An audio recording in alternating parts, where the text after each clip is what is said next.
So in this clip we're looking at another two cases of tailgating.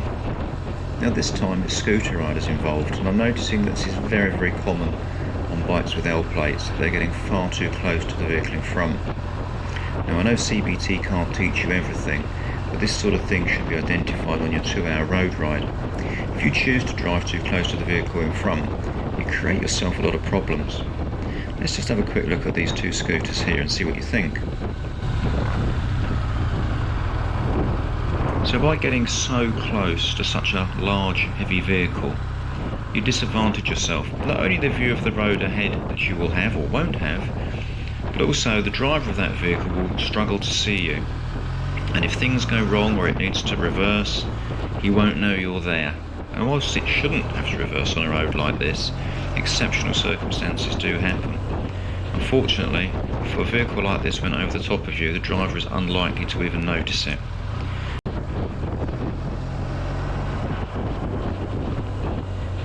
Your view is very similar to these views here that you see. You cannot see what's going on, and also people can't see you.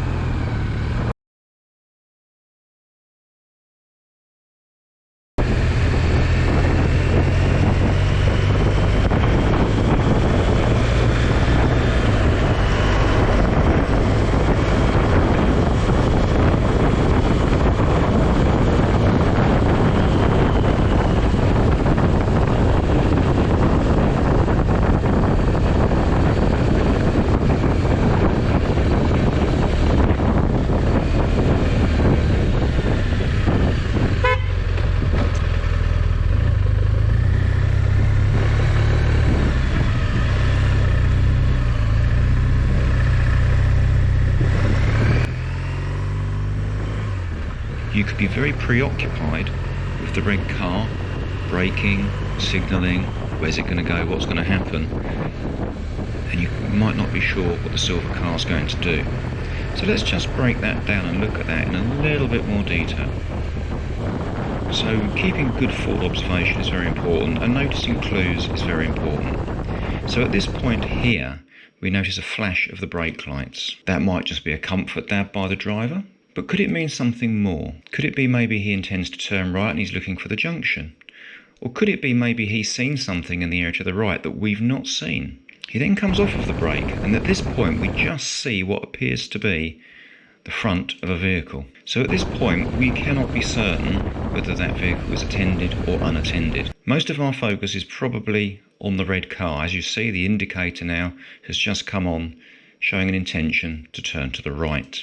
So I adjusted my speed at this point, and as you can see there by the arrow, my fingers have just come across, having shut the throttle to touch the front brake lever. Doesn't need to be excessive at this point, but I'm just preparing to lose a little bit of speed. It can very often be good practice that when you close the throttle, to just cover the front brake in case you then need to go on to reduce additional speed in the event that something untoward happens. And if it doesn't, you can just take your fingers away from the brake lever and come back onto the throttle again. However, as we get to this point here, I'd noticed that the wheel of the silver car has started to roll. I'm already losing speed because of the vehicle ahead turning right, but now I'm also losing speed because I'm suspicious of the silver vehicle. I'm hoping that the driver of that vehicle will see me and will stop. So at this point, I'm not giving a horn warning, but I have moved my thumb onto the horn button. I am now in a state of alert, and I'm being prepared to take further action, but I don't want to panic about things. So you can see now that it develops that the car continues to roll. I then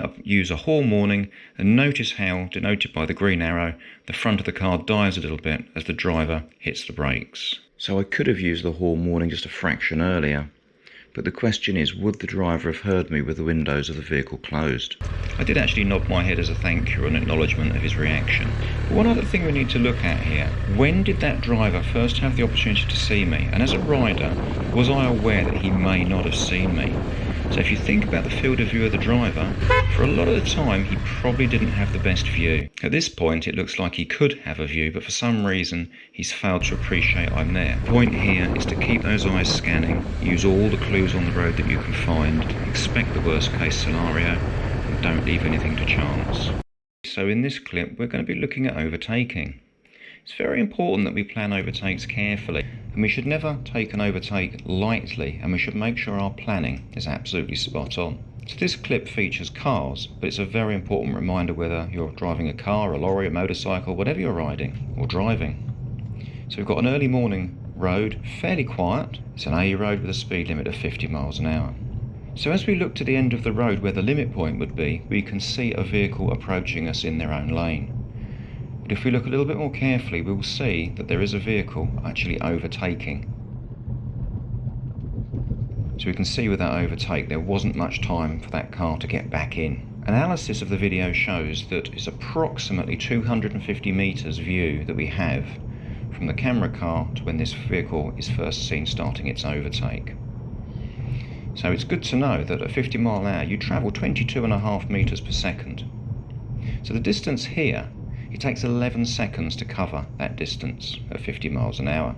And that's the same for the camera car and the overtaking vehicle, although we can guess that the overtaking vehicle was probably travelling in excess of 50. So when overtaking, you have to take into consideration the speed of the vehicle which you wish to overtake, as well as the oncoming vehicle's speed, because if that vehicle accelerates, it'll leave you stranded out on the other side of the road, leaving the overtake taking much longer. This overtaking vehicle took about 4.5 seconds to complete the overtake, which at 50 miles an hour equals a distance of 102 metres. So it just gives you a rough idea of the available space that he had or didn't have. So we can see here that by the time the oncoming vehicle has got back safely to his side of the road and the camera car meets that vehicle, there's only about a second of safe space. When you consider that stopping distances at 50 mile an hour are about 38 metres, there's not a lot of margin for error there at all. That's what we would consider a near miss. So this clip here just shows the road from the opposite direction. This is the view that the overtaking vehicle would have had. So as we come over the brow of the hill, the road starts to open up and we can see the road bending to the left in the limit point in the distance. However, it conceals a lot of the road beyond that limit point, completely dead ground. This is the approximate point where the vehicle started to initiate its overtake. You can see there that the visibility is probably not fantastic. So by looking at that, it illustrates that the overtake by the Mini driver was poorly planned and executed. Could have very easily resulted in a serious collision had the circumstances been slightly different, such as the vehicle being overtaking, accelerating, or the oncoming vehicle travelling a little bit faster. So you may think, looking at that the Mini is completely at fault in this incident and there was nothing else that could be done. However, having spoken to the driver of the camera car and analysed the footage, it was interesting to notice that when the vehicle was first available to be seen from the overtake, the driver of the camera car had not actually initiated any defensive reaction. They maintained their speed. It was approximately 2 seconds before the speed of the camera car started to reduce in any way, and they lost approximately 14 miles an hour in that process until they realised that the vehicle was back on its own side of the road and was safe. This tends to suggest, bearing in mind what they told me, that their view of the road ahead was quite low, probably where this red oval shows, and it should have been where the green oval is showing. So this is very important that we keep our head and eyes well up when we're driving and riding. We must have the furthest view of the road that we can achieve at all times. The radio was also on in the camera car, and being early in the morning, it's very likely that the driver wasn't fully with it because reaction times are generally shown to be slower in the morning. Sometimes driving can be distracted by things on the radio, and short forward vision can also cause an issue. So we've lost about a couple of seconds of safe reaction time for this incident, which has made the whole thing potentially worse. The lessons to be learnt from this clip are: keep your head and eyes up well, react to something immediately in a calm and considered way, and if you are going to overtake, make sure you know what you're doing and you don't risk or chance anything. Head-on collision has very, very serious consequences that can be fatal. So going on from this overtake, here's a series of motorcycle overtakes that may be of interest. So here we're just looking, where is the motorcycle? As that car moves in to give way to the oncoming traffic, cheeky little overtake there.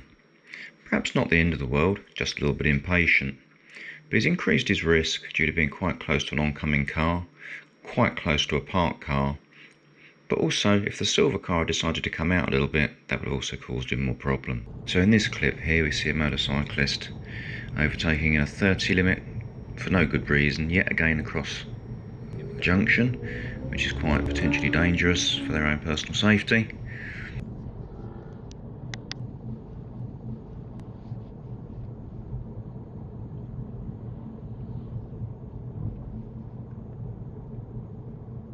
Only to turn off a few moments later into a petrol station. Absolutely pointless really, and just increases your risk of being involved in an incident. So in this clip here, just watch the motorcycle coming up from behind and just see what he does.